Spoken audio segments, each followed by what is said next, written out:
நடைபவனியை தடுக்கவே இந்த விஷமச் செயல் பொங்கிய சாணக்கியன். எங்களை தனித்தனியாக பிரித்தாள முடியாது என்ற செய்தியை நடைபவனி காட்டுகின்றது. சுமந்திரன்.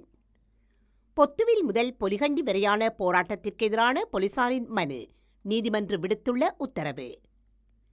அர்ஜுன் அலோசியஸ் மற்றும் ரவி கருணாநாயக்கவிற்கு பிணை. கொத்து ரொட்டியை தயாரிப்பது போல் அரசியலமைப்பு சட்டத்தை உருவாக்க முடியாது நீதியமைச்சர். பேரறிவாளன் உள்ளிட்ட 7 பேரின் விடுதலை குறித்த தீர்மானம் எடுக்கும் அதிகாரம் இந்திய குடியரசுத் தலைவருக்கே. விழ விழ எழுவோம், வீறு கொண்டு எழுவோம், எத்தடை வந்தாலும் தகர்த்து முன்னேறுவோம். தமிழர் தாயகம் எங்கும் தமிழாய் ஒன்றிணைந்த மாபெரும் போராட்டம். பருத்தித்துறை நீதிமன்றம் பிறப்பித்துள்ள உத்தரவு.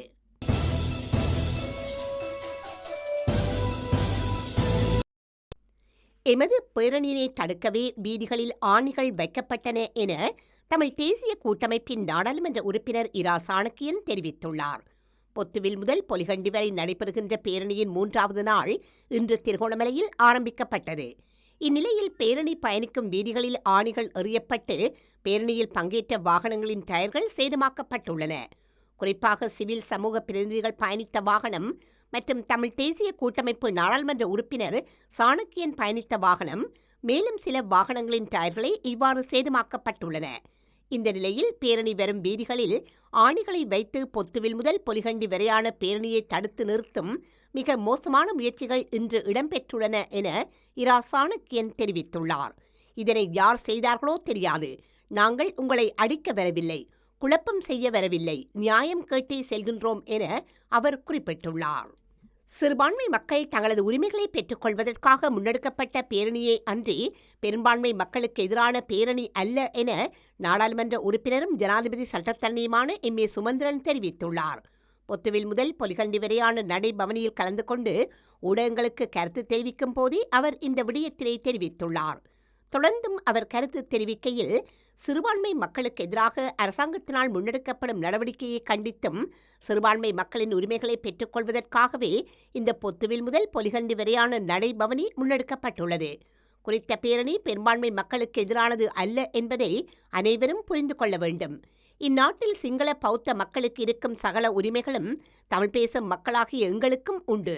ஏனெனில் நாங்களும் இந்நாட்டின் குடிமக்கள் என்றாலும் நேற்று ஜனாதிபதி கோட்டபாய ராஜபக்ச சுதந்திர தின நிகழ்வில் பேசும்போது நான் சிங்கள பௌத்தன் என்று தெரிவித்தார். மேலும் அவர் அவ்வாறு கூறியது எங்களுக்கு பிரச்சனை இல்லை. எனினும் இந்நாட்டின் ஜனாதிபதி பெரும்பான்மை மக்களுக்கும் மாத்திரம் சேவையாற்றுவேன் என்று தெரிவிப்பது ஏற்றுக்கொள்ள முடியாதது. எங்களுக்கும் இந்நாடு சொந்தமானது, நாங்களும் வசிக்கின்றோம். அதே போன்று பெரும்பான்மை மக்களும் இந்நாட்டில் வசிப்பதற்கான உரிமை உள்ளது. எங்களின் உரிமைகளை அகற்ற முடியாது. இதன் அடிப்படையில் நாங்கள் இந்த நடைபவனியை மேற்கொள்கின்றோம் எனவும் அவர் மேலும் தெரிவித்துள்ளார்.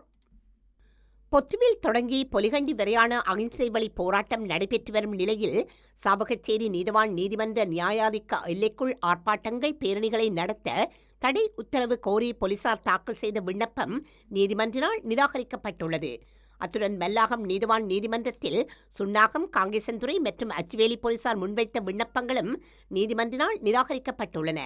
சாவகச்சேரி நீதவான் நீதிமன்றில் சாவகச்சேரி மற்றும் கொடிகாமம் போலீசார் தாக்கல் செய்த விண்ணப்பமே நிராகரிக்கப்பட்டுள்ளது. பொது தொல்லையை ஏற்படுத்தல், கொரோனா சுகாதார நடைமுறைகளை மீறுதல் உள்ளிட்ட சட்ட ஏற்பாடுகளின் கீழ் இந்த விண்ணப்பங்கள் யாழ்ப்பாணம் மற்றும் கோப்பாய் போலீசாரால் தனித்தனியே தாக்கல் செய்யப்பட்டன. ஜெனீவா மனித உரிமைகள் சபையின் கூட்டத்தொடர் இடம்பெறவுள்ள நிலையில் நாட்டுக்கு சதி ஏற்படுத்தும் முயற்சியை போராட்டத்தில் ஈடுபட்டுள்ளவர்கள் முயற்சிக்கின்றனர் என்று போலீசார் நீதிமன்றில் எடுத்துரைத்தனர். இலங்கை அரசியலமைப்பில் வழங்கப்பட்டுள்ள ஒன்று கூடும் உரிமையை போலீசாரின் தடை உத்தரவு கோரிக்கை மறுக்கின்றது. அத்துடன் ஒரு இனம் நாட்டுக்கு சதி செய்வதாக போலீசார் எண்பிப்பது ஏனைய இனங்களுக்கு வெறுப்புணர்வை தூண்டும். கொரோனா தொற்றுநோய் தொடர்பில் பேரணி இடம்பெறும் இடங்கள் தனிமைப்படுத்தப்படவில்லை. அதனால் போலீசார் தாக்கல் செய்த அடிப்படையற்ற விண்ணப்பத்தை நிராகரிக்க வேண்டுமென்று சட்டத்தரணி கேசவன் சயந்தன் நின்ற சமர்ப்பணத்தை முன்வைத்தார். இருதரப்பு விண்ணப்பங்களையும் ஆராய்ந்த சாவகச்சேரி நீதவான் போலீசாரின் தடை உத்தரவு கோரிக்கையை நிராகரித்து உத்தரவிட்டார். இதேபோன்று மல்லாகம் நீதவான் நீதிமன்றில் நேற்று முன்தினம் சுன்னாகம், காங்கேசன்துறை மற்றும் அச்சுவேலி போலீசார் தாக்கல் செய்த பேரணிக்கான தடை உத்தரவு விண்ணப்பங்கள் இன்று விசாரணைக்கு வந்தன. மூத்த சட்டத்தரணிகள் என். ஸ்ரீகாந்தா, பி. திருக்குமரன் மற்றும் சில சட்டத்தரணிகள் முன்னிலையாகி ஆட்சேபனை தெரிவித்து நீண்ட சமர்ப்பணத்தை முன்வைத்தனர். போலீசாரின் விண்ணப்பம் சட்டத்தரணிகளின் ஆட்சேபனைகளை ஆராய்ந்த மல்லாகம் நீதவன்ற நீதவான் ஏ ஆனந்தராசா போலீசாரின் விண்ணப்பங்களை நிராகரித்து கட்டளை வழங்கினார்.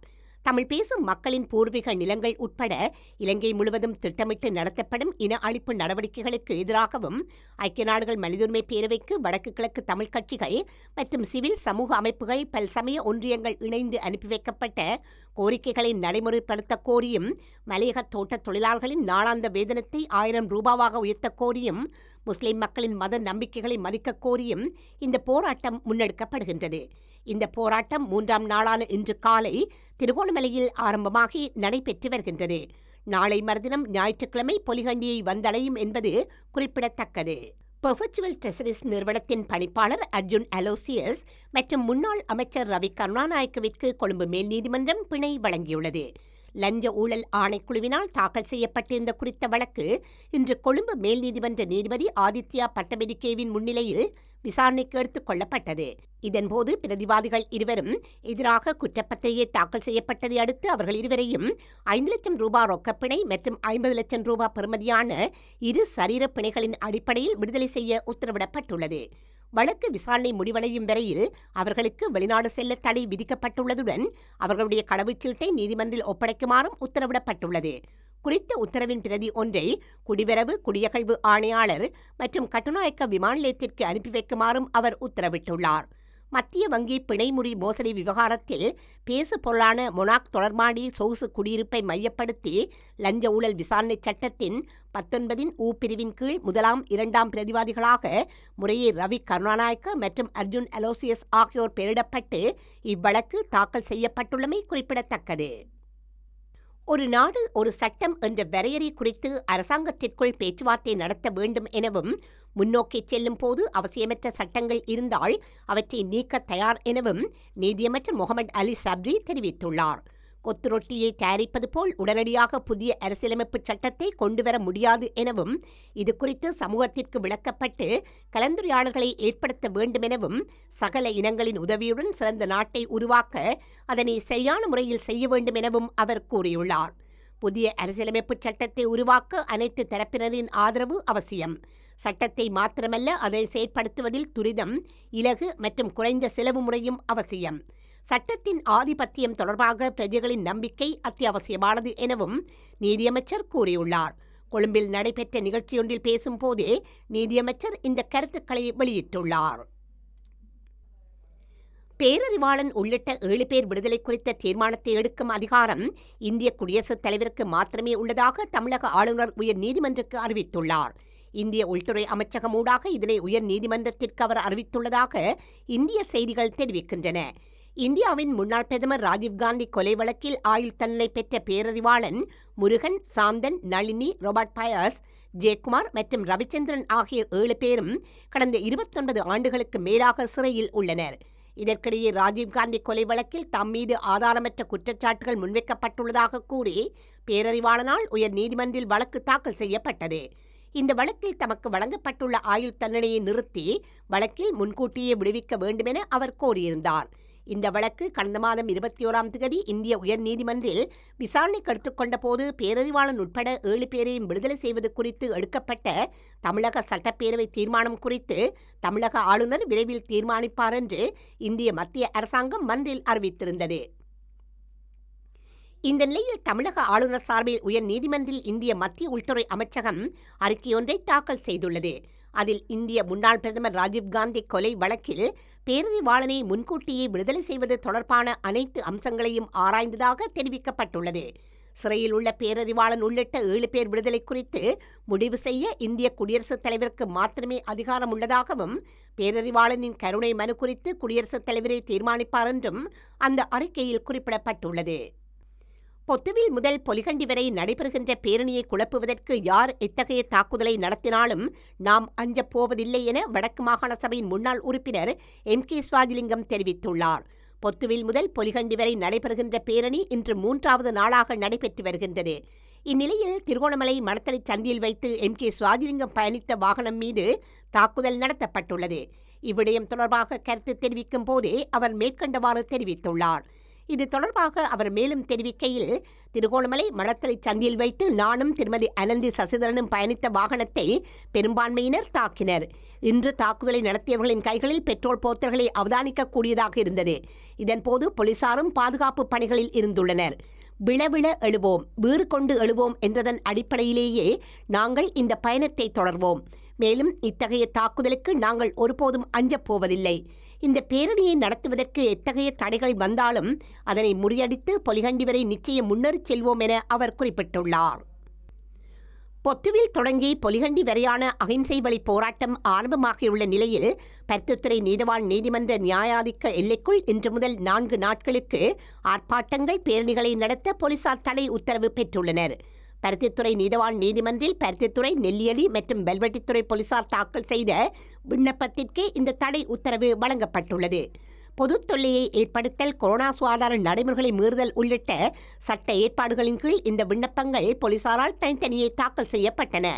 போலீசாரின் விண்ணப்பத்திற்கு எதிராக மூத்த சட்டத்தரணி என் ஸ்ரீகாந்தா தலைமையிலான சட்டத்தரணிகள் முன்னிலையாகி கடும் ஆட்சேபனையை தெரிவித்தனர்.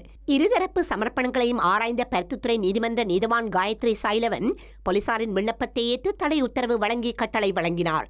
பேரணியில் பங்கேற்போர் பல மாவட்டங்கள் ஊடாக அங்குள்ளவர்களை இணைத்து வருவதனால் கொரோனா நோய் தொற்று ஏற்பட வாய்ப்புள்ளதால் இந்த தடை உத்தரவு வழங்கப்படுகின்றது என்று நீதவான் கட்டளையில் சுட்டிக்காட்டினார். தமிழ் பேசும் மக்களின் பூர்வீக நிலங்கள் உட்பட இலங்கை முழுவதும் திட்டமிட்டு நடாத்தப்படும் இன அழிப்பு நடவடிக்கைகளுக்கு எதிராகவும் ஐக்கிய நாடுகள் மனித உரிமை பேரவைக்கு வடகிழக்கு தமிழ் கட்சிகள் மற்றும் சிவில் சமூக அமைப்புகள், பல்சமய ஒன்றியங்கள் இணைந்து அனுப்பி வைக்கப்பட்ட கோரிக்கைகளை நடைமுறைப்படுத்த கோரியும், மலையக தோட்ட தொழிலாளர்களின் நாளாந்த வேதனத்தை 1000 ரூபாவாக உயர்த்த கோரியும், முஸ்லிம் மக்களின் மத நம்பிக்கைகளை மதிக்க கோரியும் இந்த போராட்டம் முன்னெடுக்கப்படுகின்றது. இந்த போராட்டம் 3ஆம் நாளான இன்று காலை திருகோணமலையில் ஆரம்பமாகி நடைபெற்று வருகின்றது.